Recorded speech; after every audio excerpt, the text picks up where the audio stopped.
Well, hey, we'll get started here. For those that just joined again, we are recording this, so if you want to grab something to take some notes, feel free. But you're here now. I'm sure it feels weird doing whatever you were doing to now switching gears and getting into big picture kind of on the business mode. So I take a lot of things lightly. I do not take your time lightly. So I'll make sure that if we're taking an hour out of our day, we get a lot out of this. So Doug, I know you wanted to say a couple things up front, and then we can get started. Yeah. Thanks, Colin. I appreciate you, Colin, for bringing this information and the offer to this group. Colin, despite looking like he's in his mid-20s, has had quite a bit of success in the business world, working, in this spectrum, helping business owners, franchisees, et cetera, growing their business. I think what I have found over the 30 years that I've been involved in working with business owners is that some of these basic steps, the business planning, the business forecasting, the pro forma work, again, I'm pushing out to maybe some other topics that we can talk about down the road, but those are incredibly important. Clearly, not only in your day-to-day, keep you focused on where are we going, but when you go to enter the market to sell your business, it's this kind of work, it's this kind of planning that acquirers look to as that base, as that foundation of the business. Have they done this, or are they flying by the seat of their pants? So sometimes this can get kind of dry, but it is incredibly important. So again, I appreciate that you guys have joined, or and gals have joined, and as we go through, if additional topics pop up that you would want to hear about, put them in the chat, and I'll keep notes, and we'll see what we can do in the future. But I'm going to turn it over to Colin. Thank you, Colin. I was on mute. Brilliant. Hey, if anything comes up as we go through, yeah, please put it in the chat. This is not meant to be like a one-size-fits-all thing. And as we'll show you here, we work with so many different kinds of businesses that we'll try to give some stuff that's universal, but there may be some that's really industry specific that you want to talk about. All right, let's get going. So I'm just going to get a quick check here. Can everyone see the screen? We good? All right, this is my slide. I'm gonna remind myself to record because I always forget, but now we're going. All right, so why we're here in terms of, again, if we're going to spend 60 minutes out of what's, I'm sure, a really busy day for everybody, better get a lot out of that time, right? So the first one is that you may have already built your business plan. You may have not built it, but you want to see some other examples about other companies do it. If you're like me, and I really like seeing kind of concrete, tangible work and not necessarily just theory. So we'll kind of hit on both, but we'll give you a lot of that as we go through, and that you just leave this call more confident than you were a few minutes ago on how to rock it this year from a planning standpoint. So agenda, loosely, here's what I'm thinking. If you start with planning mindset, and then we'll get really detailed on the methodology. A lot of people on the call I know lead teams, and that's often where we see the planning breakdown a little bit, is how do we get our team involved with that process? And then I never want someone to come to one of these things and feel like, I wish we would have covered that, and then we didn't. So we'll have some time for Q&A at the end for any specific questions that come up. And then if you want some, again, I want to make sure everyone has tools and resources and things that you can then do to implement this on your own. So we'll have some of those for you at the end too. All right. And then as far as expectations, yes, we'll get the recording, questions in the chat throughout. One other thing I feel the need to say with entrepreneurs, because all we do all day long is talk to entrepreneurs, and everyone is running a different race at a different starting point towards a different destination. So I'll just say that you're not here to outshine anybody. Some people may run $10+ million. Some people may run under $1 million. This will apply to the gamut. And if anything, I would really appreciate some vulnerability, or like, man, hey, I'm actually really struggling with this part of the business, because that's what's going to make us better versus posturing throughout. Really quick, won't go super into this, but ran a home service franchise, moved it to 65 locations, 350 employees, and then did that for 10 years, sold my shares, started advising small businesses in February of 2020, which is a crazy time, actually, to start doing that, the peak of COVID. And since then, we've advised, a bunch of different kinds of industries, from design and build to technology to consumer packaged goods to professional services, right? So we'll try to give you some stuff that's, approached it all. And then our firm, our whole companies, we're all people that have scaled and exited multi-million-dollar companies and now work alongside other entrepreneurs as advisors who are looking to do the same thing. So we have 8 clients currently on the Inc. 5000 list, which is the fastest growing companies in the US. So I'll try to give you what they're doing for their planning, You know, not everybody wants explosive growth. That may not be the right thing for everybody, but if you want to see some examples of like what those companies are doing, we'll show you some of that here too. So anyway, enough about me. Let's get into mindset. So one rhetorical question. If you want to put the answer in the chat, feel free. If you want to just think about it, you know, in your head, that's fine too. But I would just ask, like, what kind of revenue growth are you wanting to see in 2024? Is it 0%? Is it 10%, 25%, 50%, 100% plus? Feel free to use the chat or just, again, kind of rhetorically think through that. What kind of revenue growth are you wanting to see? Doug says 15. Okay. So think through that. 10, 0, 100. Just kind of have that number in your head. And now the next question I would ask you to share. And then Phil says 20% diversified, Hashem 10%. Okay, cool. Dana, that's interesting. So decrease, but maybe with better profitability. That's interesting to see that. Awesome. And now the next question is, what kind of growth did you experience in 2023? And often when we ask that question, like someone will say something like, I want to have 100% growth, but then in 2023, they had like a 10% growth. And often if those numbers are really different, and we'll get really tangible here, but from a mindset standpoint, I just want to sometimes gap people on like, if you're looking for really different outcomes, is your schedule, is your planning, is your approach really different year over year? And thinking through, you know, do I have the level of focus and innovation needed to hit some of those numbers, unless you've been hitting them regularly, right? So ultimately, when we're looking at this and we're working with owners, we're like, are you focusing too much in the past? Do you need to have a funeral? Is it like, man, I've never had that. I need to, you know, kind of put that to bed and say, that's behind me. Or are you actually too future focused? And I've talked to owners where they're like, I'm going to go from 1 million to 100 million in 3 years, but they don't actually have a plan. Right. So I've seen the whole spectrum of that. So again, I'm not trying to call anyone out. I would just say, before you plan, personally, my favorite thing to do is have a day just about that one thing, and make sure that the mindset is there before I even start. You will not get the most out of this process if you're not in the right headspace.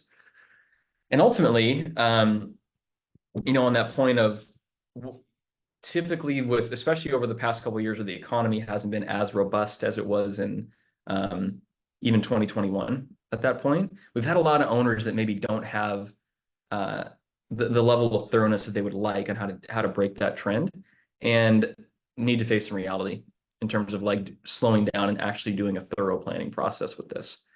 So I'll give you a few things that we've seen really help with this, and just kind of blitz through these so we can get to the planning process. But the first one is just taking space. Like we said, I'm just curious, again, if you want to use the chat or if you want to come up mute and just share it, like, what's your way to get space for this? Do you just do it in the office? Do you go to, you know, I've seen some people like they'll get a cabin and they'll have their team involved. Do you break it into chunks? But just in general, how do you get space, and how do you give your team planning space as well? One of the things that Dana says, offsite's important. Yep. Doug says, get away from the desk. Great. And the other thing, and again, Doug will like this coming from the kind of financial mindset, is planning out multiple scenarios, right? I'm an optimistic person, but I'm pessimistic when it comes to planning. And I often see way, way, way too optimistic of scenarios that are rolled out. So an example is like, you know, if you're using QuickBooks or some sort of accounting software, are you doing things like modeling a bunch of different financial trending with that? And best case, worst case, gut call. So we're seeing things 6 to 12 months in advance. I'll show you one kind of tool for that right off the bat. This is just a random template, but this is the one that I personally like the best. It's called Live Plan. And what it allows you to do is it syncs with your QuickBooks, and it allows you to forecast out financial scenarios 6 to 12 to 24 months in advance. So if you're watching the screen here and you see where it says scenario, it allows you to say things, hey, what if I hire this person in Q1? What if I hire this person in Q2? What if I hire them at this salary versus that salary? What if we miss our sales target by 20%? Things like that. So this is just an example, and this isn't the only one you can use. I personally like that one, but what I'm trying to get at is, like, often when we're doing the planning, we don't see enough of that scenario trending, and it's just a one size fits all kind of plan. Other thing I'll say is like being firm on the macro, open to the path of the micro. What does that mean? It essentially means that I don't think I've ever seen one business owner that I've worked with ever have their 12-month plan go exactly as they thought it was going to go. And thank God, that's kind of what's fun about this, right? But often like that macro goal of, what's a revenue target? I saw a really cool comment in the chat of like wanting to do the same revenue, or less revenue, but increase the profit. That stuff doesn't shift, right? Like the other thing I've seen is just a really complicated plan. I've seen business plans that are like 50 pages long, and I'm like, can't even use this, right? So like you probably have heard the phrase simple scales, complex fails, right? So sometimes it's way too complicated to actually execute. And then I think, and not everyone will agree with me on this, but I think that if we're not having a plan that involves increasing cash flow thresholds in the bank, we're making a big mistake, and we're not securing the forward, if you will.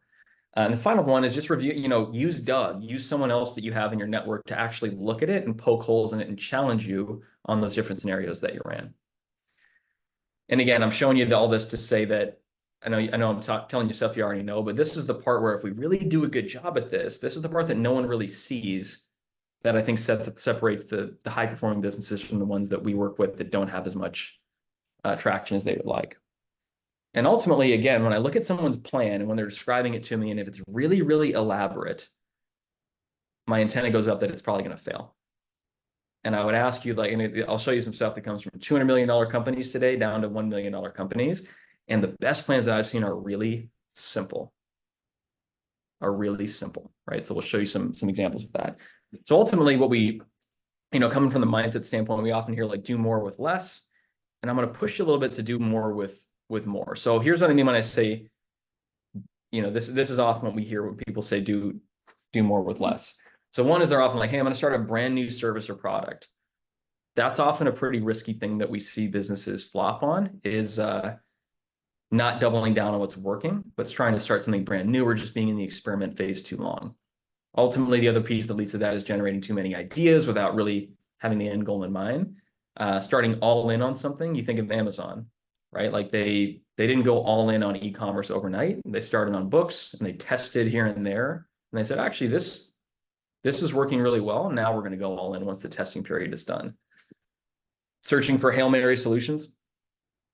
What does that mean? Often when we're sitting in on boardrooms and we're hearing people do their planning, they're like, yeah, if we just do this one thing, it's like, it's probably not just that one thing. It's probably like 25 other things that we have to really do in a certain order, and not tracking the ROI of our time. All right. So those are just a few things of common mistakes. And now when we get into more. So again, what does that mean? Having a really data-based approach to goals and planning, right? And again, when I ask the companies that we see grow the fastest, they know their numbers really, really back and forward. The cool kids know their numbers. The ones who don't hit their goals often, they can't tell you what they are. They maybe know one or two, but they don't have one for every part of the business. Accountability through leading indicators. What does that mean? If I want to lose weight, a lagging indicator would be the weight on the scale. That's helpful for sure. The leading indicator, like what's going to influence that, would be how many hours of exercise I get and my caloric intake. Typically, those are the leading indicators. And often when we look at business plans, they just track lagging indicators, like revenue, for example, but they actually don't have any leading indicators that are going to help predict that. Other one is not getting their team involved. And we talked about some of the other ones here as far as switching products too early. So anyway, those are just some things that we see. Now let's get into the methodology of that. And I love all the great comments and chat pieces so far. Thank you. Question again for the group. If you want to use the chat, if you want to say it out loud, that's fine too. How far along are you in your 2024 planning? Have you not started yet, which is okay. That's real. Have you had a lot of thoughts, but maybe you haven't formed the plan, officially quite yet? You've started forming it, but you're still kind of tweaking it, or you're like totally done. You've got your plan finalized and it's fully baked. Again, feel free to use the chat. Feel free to just think about it in your head. Like, how far along are you? Okay. Dana says, we're really, I don't know if you want to voice. oh, it's great. Thanks, Phil. Yeah. Yeah, sure. I mean, we're really, this is the most sort of detailed focus we've done. It's interesting to talk about leading indicators versus trailing, and I'm going to be more interested in what you have to say on that. But we really are putting together a real plan. So we're not talking about it. We can actually do it. We can measure it, that kind of thing. Man, there's a lot to it. Yeah. And we're not a huge company. Mm-hmm. Yeah. Awesome. So this is cool. Actually, we're hearing like if you look at the chat, it's awesome to see varying stages of planning where we're at now. So I'll show you again. This is just my opinion from having done thousands of hours of advising and seen so many different kinds of businesses. So there's not one way to do it. I'll just give you my opinion on what I think the best, simplest, most effective way to do your planning is, and then we'll go into the details here. So this is just a simple pyramid, starting with the vision and the long-term goals. Then we're going to set annual macro goals. Then we're going to identify some key performance indicators to help gauge some of the outcomes of those goals. And then we're going to prioritize some initiative. And then we're going to talk about how do we implement the initiatives. Jennifer's in the waiting room. Should we all stop and stare at her for being late? No, I'm just kidding. We won't do that. We'll let her in. She'll see this in the recording. All right, so that's sort of like that to me is just a nice little order of operations that we can use. Now let's go into the details of that. So we're just going to break this down and go a little further into each one. All right, so the first one is vision and long-term goals. And to me, like I come from a very operations mindset. Often when my former visionary leader that I partner with would be like, hey, we need to take some time to talk about our vision. My little voice in the back of my head would say things like, well, how does that make us money?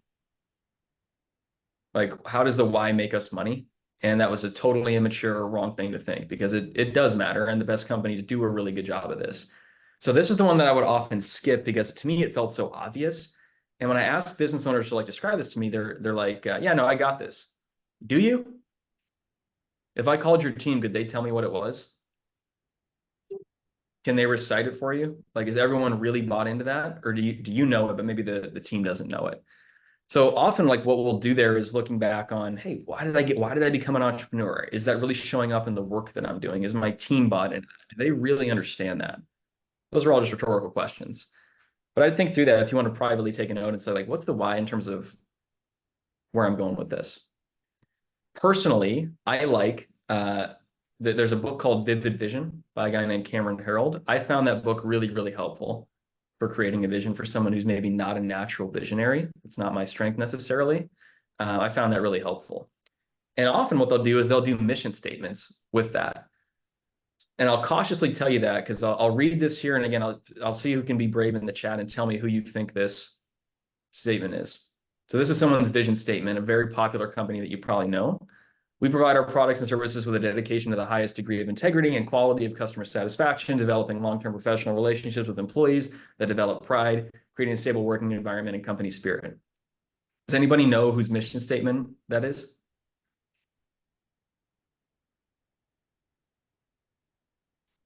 It's actually Dunder Mifflin from The Office. That's funny. I was going to say it sounds like everybody's mission statement, like large corporate, whatever. Yeah, right. And that's like kind of the point is like it's supposed to be a joke, but it actually sounds like a lot of companies' mission statements. So I just bring that up to say that like sometimes people do this and they get way like they're trying to write a poem or something, or they get way too corporate. And I would just ask like, what are some compelling things that align the whole company to a vision statement? My personal favorite is the North Faces, which is to bring the customer back. Now you might hear that and be like, oh, that sounds like just trying to sell more, whatever the product is, but a little bit deeper, what it means is we're gonna send our customers to Mount Everest and bring them back because our stuff is so good. So I just thought that was kind of a cool place to start, is like, do you actually have a really strong vision statement? And this is the book that I referenced. I think it's really good. There's other ways you can grab it, but that one's helpful. All right, then from there, it's like, what are the macro goals that we're setting? Once we have that vision and we're starting with kind of the blue sky stuff, let's get more micro, right? Like what are the big picture goals that we're setting for this year?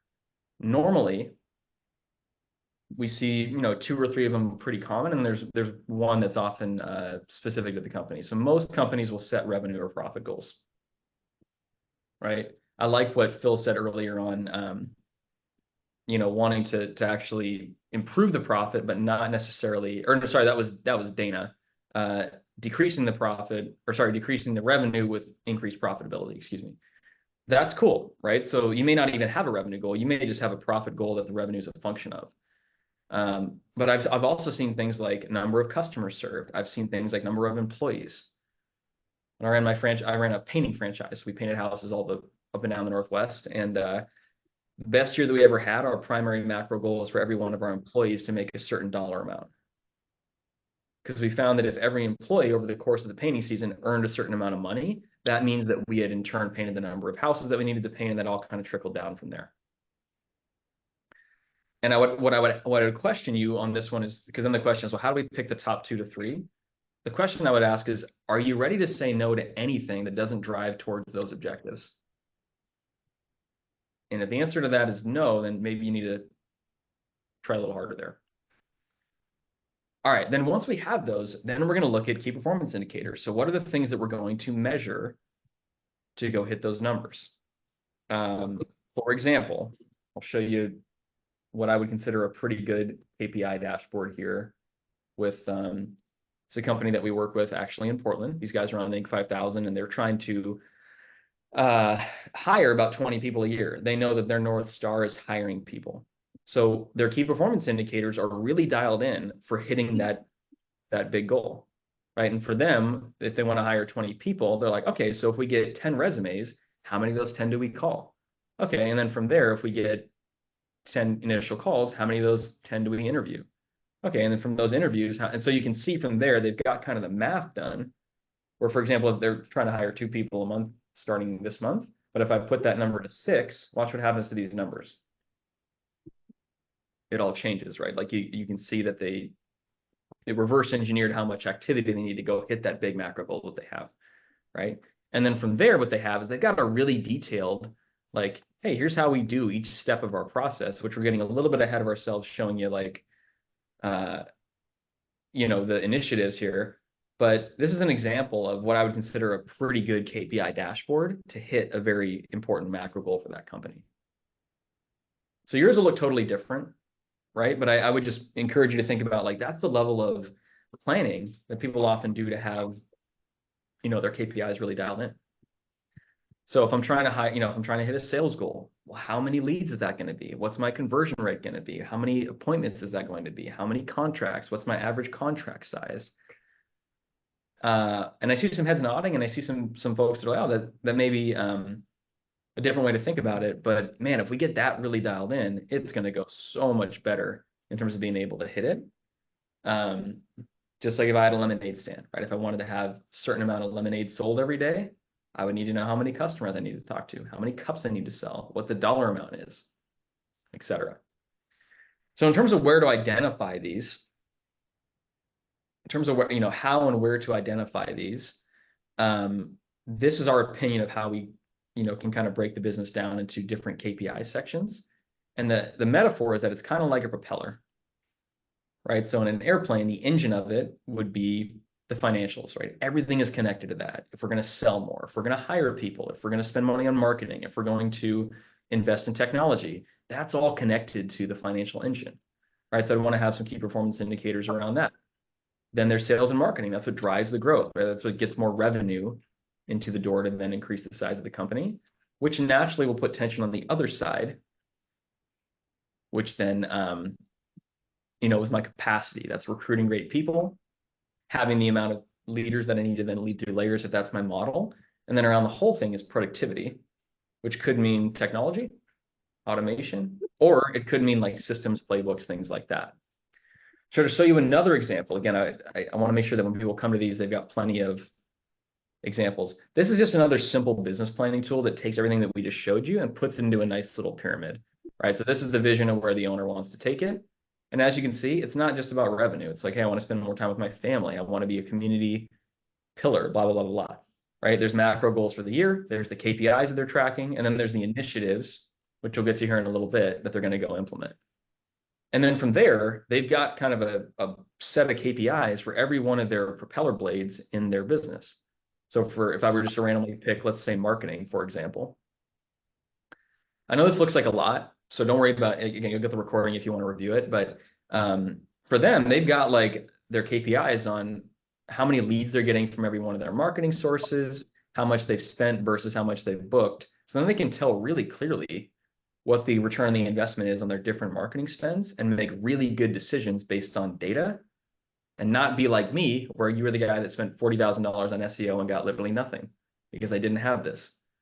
Right. So that's an example of, again, your business will be different, but this is just an example of what I would consider like a fairly good planning tool that's got kind of every part of the business planned out.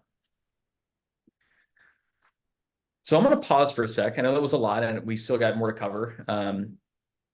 Anything standing out in terms of like, hey, I think that's BS. I think that's way too complicated. You can say that won't hurt my feelings. Or if you're like, oh, that seems like that'd be useful. Could we talk more about that? I just want to pause and get a quick temperature check before we keep going. Well, and Colin, I'll throw a question out as well. Who in the group has identified KPIs, whether they're the right ones or the wrong ones, or even if you're not focused on them, have you guys identified, have identified KPIs that you're working on or focused on?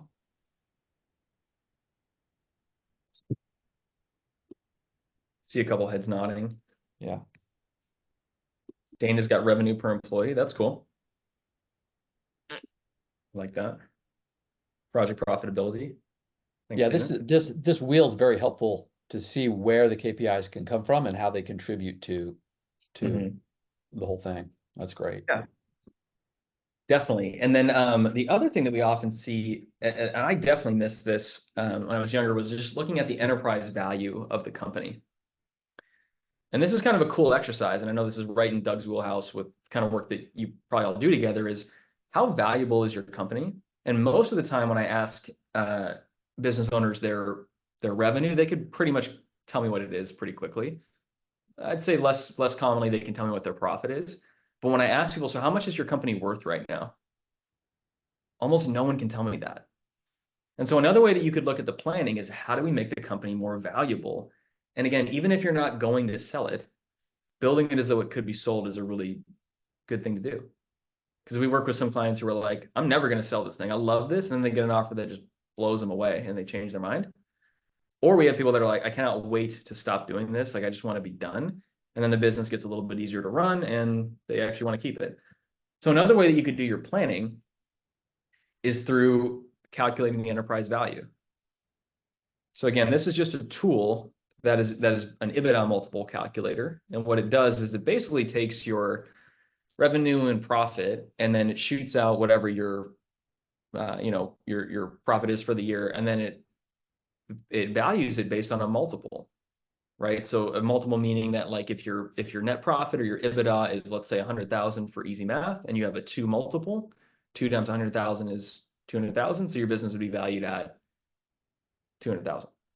Now, for this one, what these guys are trying to do is they're trying to not only get the revenue and the profit up, but they're also trying to increase the enterprise value of their company.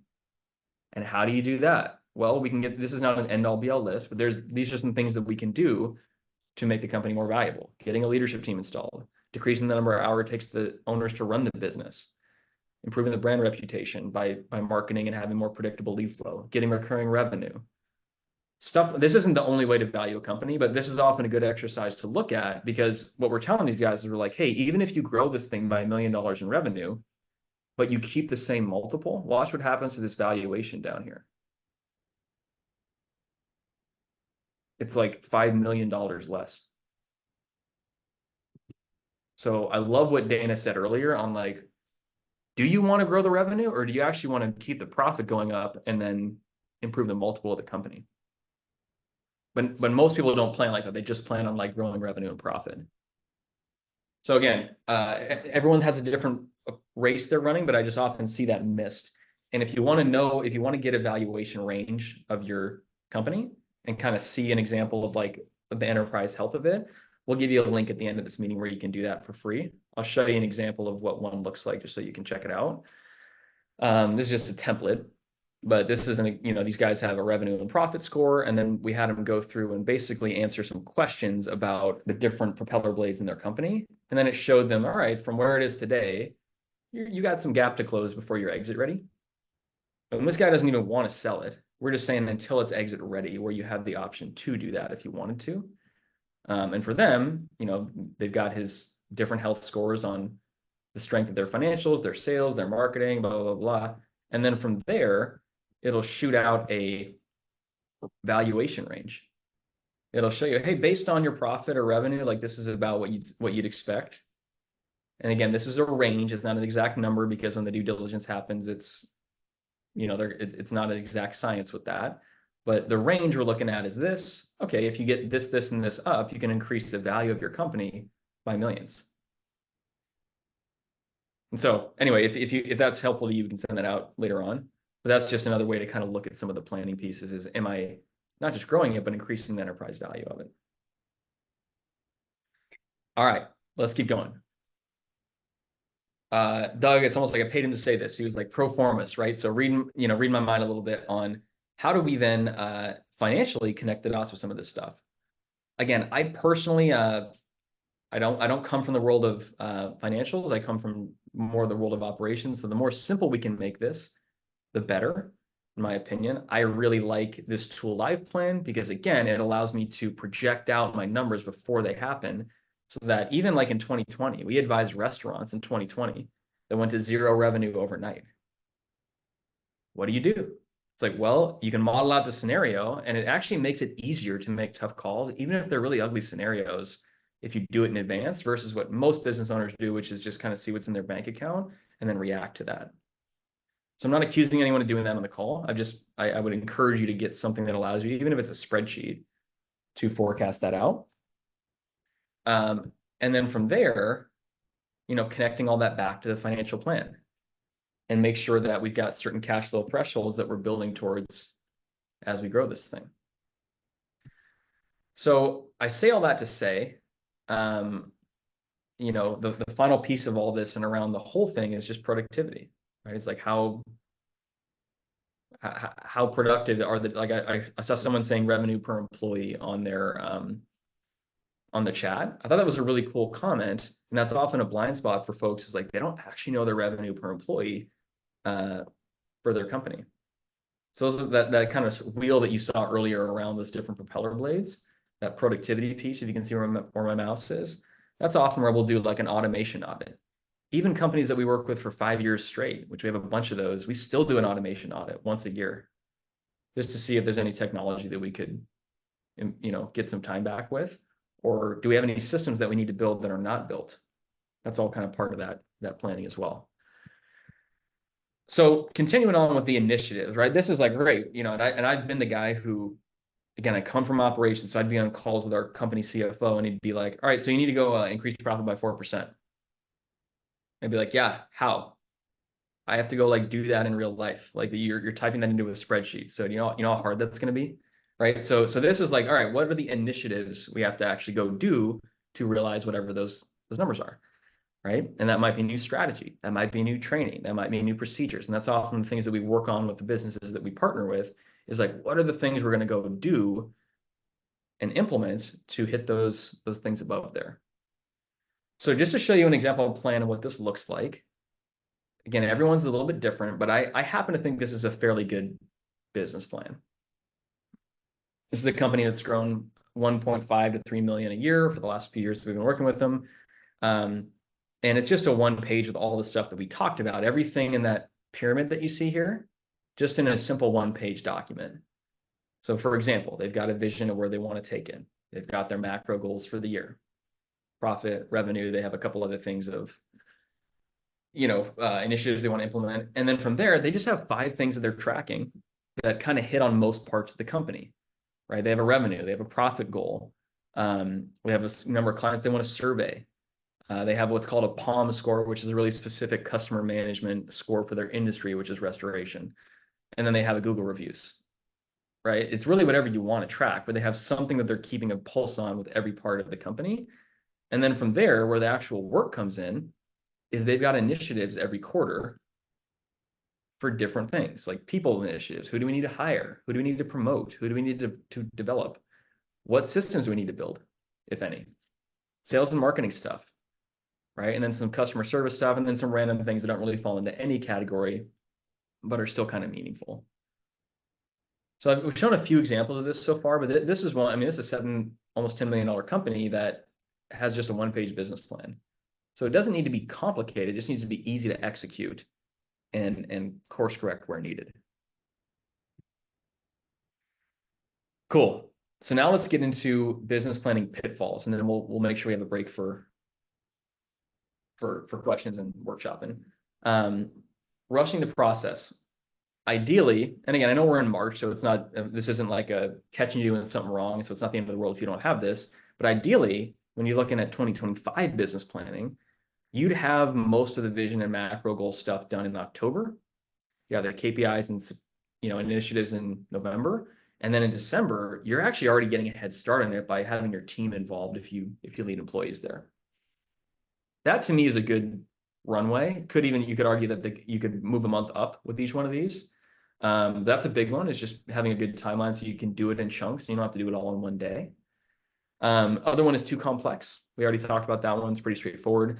And then the final one is just not having it visually displayed. And what you'll also notice about this one is you'll see it's a Google Sheet format. Everybody in their company is shared on this. Sorry, I should have rephrased that. Anyone who's a leader on their company can see this. So anyone who owns a department responsibility, so that it's not just in someone's file folder that no one ever sees. Like, they look at this once a week.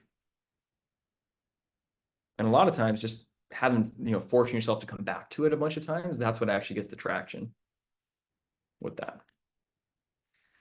So I'm going to pause for a second. Again, we talked about the planning process. Now we'll talk about getting collaboration with your team and how do you get the team to really get behind you and implement on your behalf. But again, I want to pause. Any questions, anything that we maybe went too fast on, anything that you wish we would have spent more time on that we've covered so far? No worries if not. So I've got to throw something out. I don't know if you're going to get to it later, but with the advent of the large language models and generative AI, are you beginning to see that in this planning process? Yeah, I mean, there's certain things where, and I love technology, I love automation, and I actually think we can over automate this process sometimes, where like there's certain, like, for example, when it comes to financials or updating, I personally, when working with business owners, like to make them manually type these things in, because then I know that they're paying attention versus like just generating a report to do it. Same thing with this one, like we make them type in these numbers every month, and it takes 10 minutes to do this, but I like the process of having to manually do a lot of this because then I get more muscle memory with that. But what I do like is I like using automation for certain like analysis. For example, the one that I really am high on right now is Microsoft Copilot. I don't know if anyone uses that, but it's like one function of that is you can take the Excel version of Copilot and you could say something like, hey, here's my last 3 profit and loss statements for the last several years. Give me the financial story of these profit and loss statements. Or like, hey, here's a product list of 1,000 products. Identify the top 3 most profitable for me. And so I like it for that kind of stuff. But I do like, some of the manual work for, the macro planning stuff. Great question. All right. So now let's get into like how much collaboration do you have in your business planning process? And again, there's no wrong answers. I'm just curious, like, do you do all the planning yourself? And you like it that way? Do you want to get your staff more involved, but maybe aren't quite sure how? Do you have your team members where they're actually making plans and bringing it back to you? How collaborative is your process so far? See a few things in the chat. Dana says leadership team, all collaborated. That's cool. Awesome. All right. Horrible. That's real. Don't worry about it. And one of the things I would say, this is Dana, if I can, is like we've gone through this process, and my leadership team has changed almost completely 3 times over the last few years. So that's a pitfall in the planning process and something that I watch for. But it's been the entire team collaborating on, the BHAG and the rocks that come back to where we're at with our plan. And so that's just my feedback in this potential scenario. That's a great point. Thank you for that. Awesome. Well, and continuing on the collaboration piece. So here's again when I look at like the value in this, like often there's that phrase like you have to weigh in to buy in. So often what I see owners doing is they'll like make this really detailed plan and they'll be like, all right, so here's the plan, and then there's not really a chance to buy in from the team or even have an input on it, and that can be kind of a debilitating thing for that for sure. On the leadership side, here's to me like there's the W. Forget who made this up. This isn't my graphic. Someone smart somewhere did this, and I think it works really well. I think it stands for winning teams or something like that. But anyway, here's how I've seen it work really well. The first one is just use context. Hey, what's the context that we're trying to build towards here? Okay, what about, then we're going to make plans, and then we're going to integrate, and then we're going to fully align and get buy-in to move forward. So an example is, and again, this doesn't need to all be in one day. This could be in multiple days that you do this stuff. So an example would be someone saying something like, hey, a big need for this upcoming year is we have to increase our client net promoter score, which is just a metric of how people would recommend us, right? Yes, looks like a double diamond. Best ski runs. So it's like, No, hey, that's a planning process where you're like divergent and then you're convergent. You go back to divergent, you come back to convergent.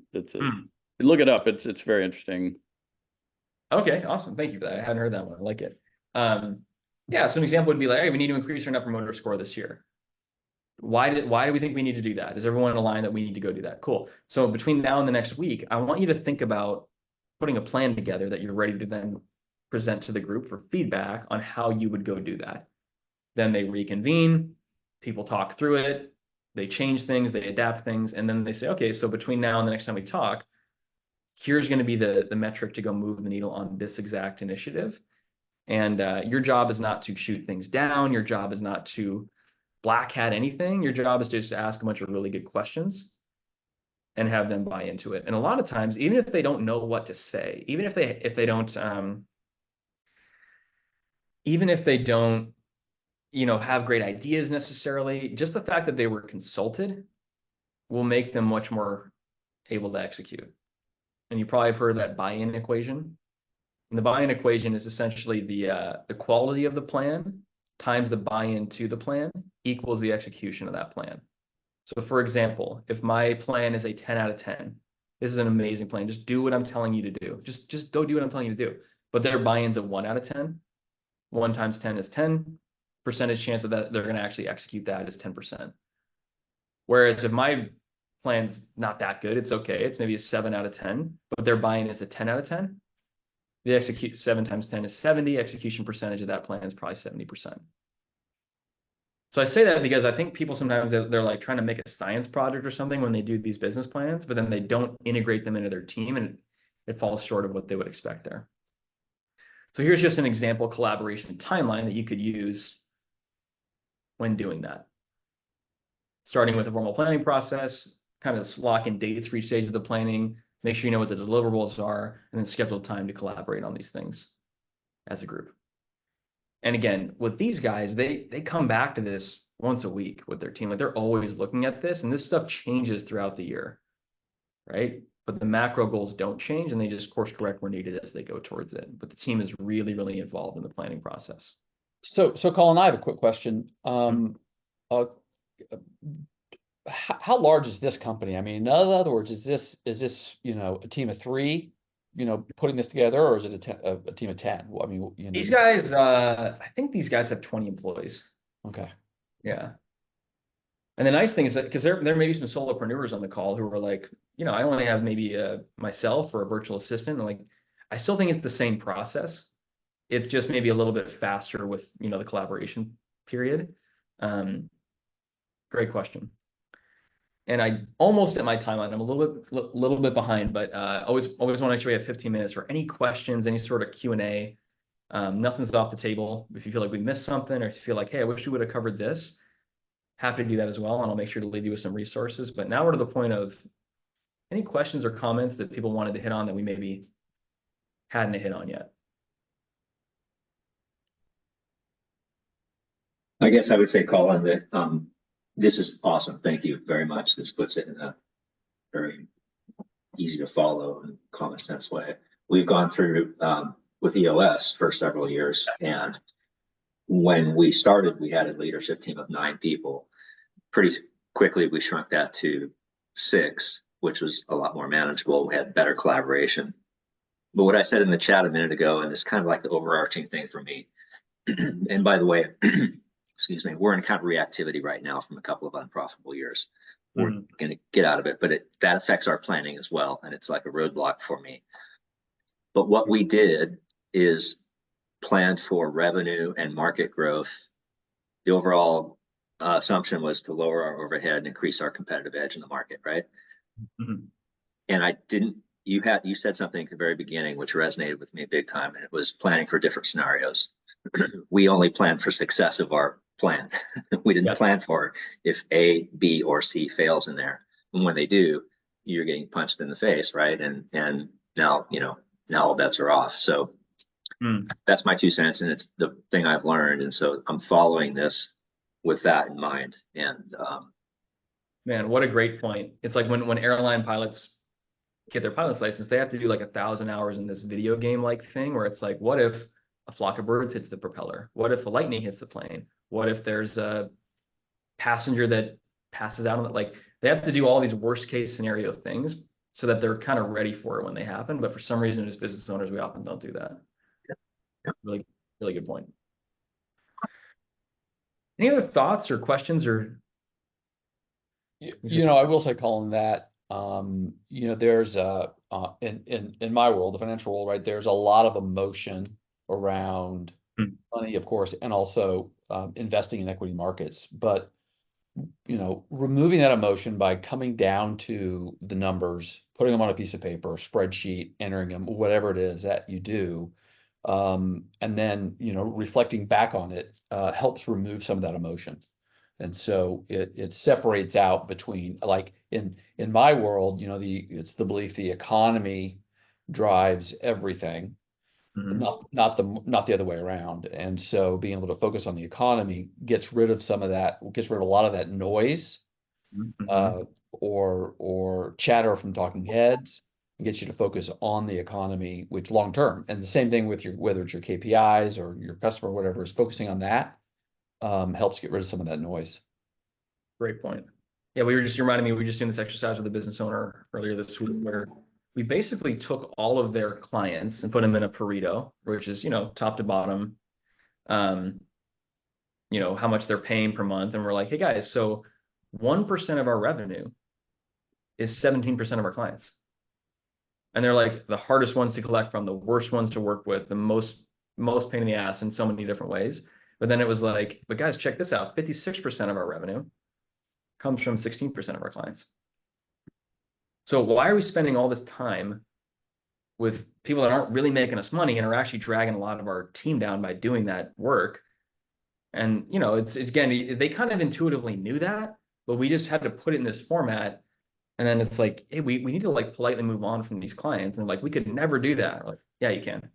And you should, because it's not actually growing your profit, to Dana's point earlier. This is awesome. Thank you for the collaboration. Anything else we should have hit on or that we missed? Going once? I think there's always a difficult connection between the values, vision stuff that you show at the top of the pyramid, right? And then getting down to KPIs and whatever, because most people, if you have a growth focus, you're trying to scale, you can scale because, if your values are to see more love in the world, right? That's a very soft target. So you could potentially justify, well, if we have more clients, we show more love in the world through our coffee shops or whatever it is, right? That might work, but it gets a little tricky, like tying those things together. But that kind of North Star, I think, can get staff, when you're talking about collaboration, you get your leadership team, get the rest of the staff really aimed at that. The reason that we're doing all this, the reason we're trying to scale is because of this. And then I love Dana's comments and the things that are going on with Dana.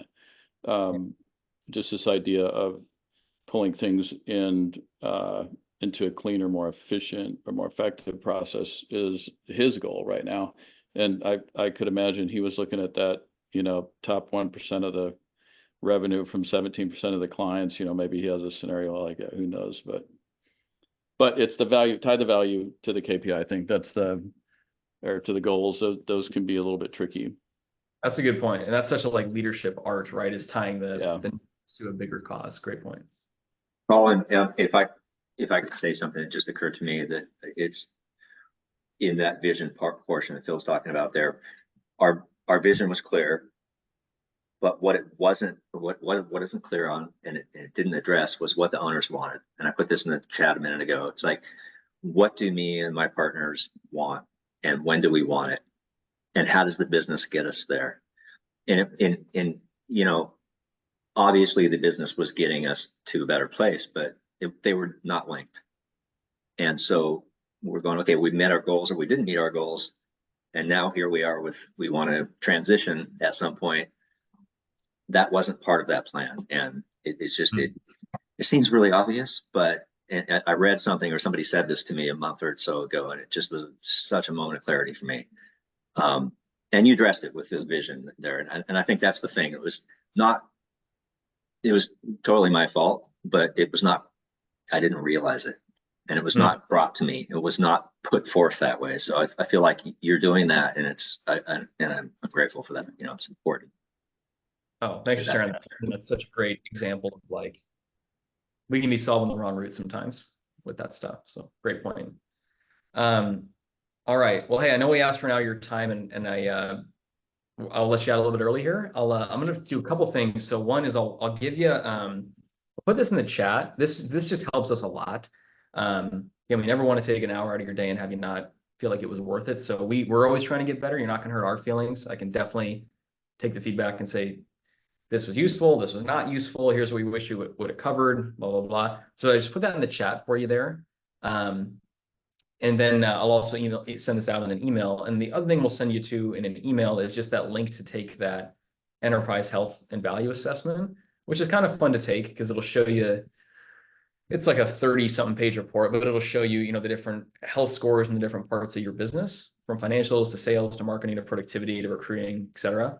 And it'll also give you a valuation range, which again, even if you're not going to sell it, is interesting because you can see, what the enterprise value is of the company that you built. And then the other thing that we promised to Doug's group is that if anyone maybe doesn't have their plan as dialed as they would like, or they'd like some support on that, we will give 2 hours of our time for free to help you create that. And that's kind of our offer to the group. So that's all I had. Anyone want to say anything before you wrap? I was going to say thank you very much, Colin, and thank you for that offer. That's awesome. I appreciate your time. This was definitely worth it for me. Thank you, Doug, for putting it together. Well, you're welcome, Dana. I'm glad you guys could join. I mean, again, it's critical, as I mentioned at the beginning. It's helpful to get your arms around it. What I typically see with business owners, and to some extent, they get so focused and myopic on their business, which is what they do day in and day out, that they forget some of these things out on the edges. To Dana's point, where do the owners want to go? Where do they want to be? And how do we work backwards? Whether that's done with financial planning or with business planning, is critical and important. And again, it's getting that business owner to open up and to be able to go, okay, I've got a goal in the future. Where am I on my business cycle, in my business, in my industry, and what is my end goal? And so again, these are those building blocks that helps you get there. So again, I hope everybody appreciated it, and I'll be available through email or phone call if you guys want to follow up. And Colin, I appreciate the offer. I understand it's quite substantial. It's more like 6 hours of info, with only 2 hours of FaceTime, right? Yeah, good point. Happy to do it, and thank you. I know it's not easy to be critical of your business with a stranger, so thanks for playing along, and see you soon. All right, thank you.